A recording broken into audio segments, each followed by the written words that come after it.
গাজীপুরে বেক্সিমকো গ্রুপের বন্ধ কারখানা খুলে দেওয়া সহ নানা দাবিতে মানববন্ধন করেছেন শ্রমিকরা। বিস্তারিত জানাতে পলাশবাড়ি এলাকা থেকে সরাসরি যুক্ত হচ্ছেন রিপোর্টার মুজাফর হোসেন জয়। সরাসরি যাচ্ছি তার কাছে।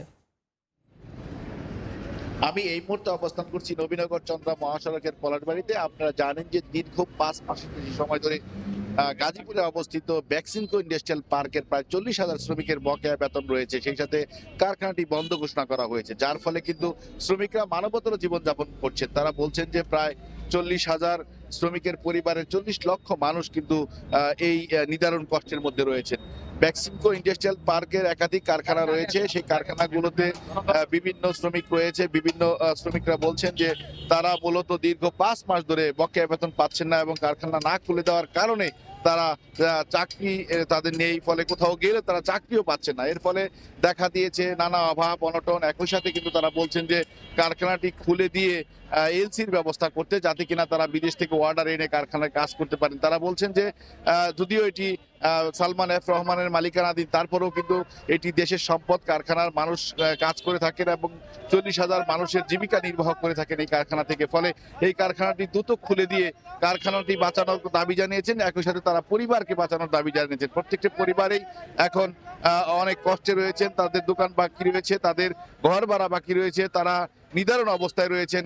কর্মকর্তারাও বেতন পাচ্ছেন না, শ্রমিকরাও বেতন পাচ্ছেন না। তারা বলছেন যে তারা দীর্ঘ 5 মাস ধরে দাঁড়ে দাঁড়ে ঘুরেছেন। তারা আপনার বিজিএমই বিকেএমই সহ কিন্তু সরকারের ঊর্ধ্বতন কর্মকর্তাদের সাথে কথা বলেছেন এবং কথা বলে কিন্তু কোনো সুরাহা পাননি, যার ফলে কিন্তু তাদের আজকে রাস্তায় নেমে আসতে হয়েছে।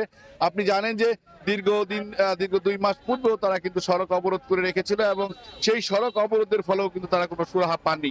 ফলে দীর্ঘ 1 মাসের কর্মবিরতির পর তারা কিন্তু আবার রাস্তায় নেমে এসেছেন। তারা বলছেন যে তারা শান্তিপূর্ণ আন্দোলনের মধ্য দিয়ে একটি সরকারের কাছে একটি বার্তা পৌঁছাতে চান, যে বার্তাটির মধ্য দিয়ে তাদের জীবন জীবিকা ফিরে আসবে, তাদের কাজ ফিরে আসবে এবং তারা কাজে যোগ দিতে পারবেন। একই সাথে তারা কাজে যোগ দিয়ে দেশ এবং মানুষকে বাঁচাতে পারবেন, দেশের অর্থনৈতিক চাকাকে সমৃদ্ধ করতে পারবেন। তারা একটি দাবি জানিয়েছেন যে যতক্ষণ পর্যন্ত না তাদের এই দাবি পূরণ না হবে, শান্তিপূর্ণ এই আন্দোলনের মধ্য দিয়ে তারা তাদের এই আন্দোলন চালিয়ে যাবেন এবং 40,000 পরিবারকে বাঁচিয়ে নেওয়ার জন্য সরকারের প্রতি তারা আকুল আবেদন জানিয়েছেন। আমার কাছে নবীনগর চন্দ্রা মহাসড়কের পলাশবাড়ি থেকে দীর্ঘ 7 কিলোমিটার সড়কে মানববন্ধনের এই ছিল সর্বশেষ তথ্য। সরাসরি যুক্ত ছিলাম পলাশবাড়ি এলাকায়।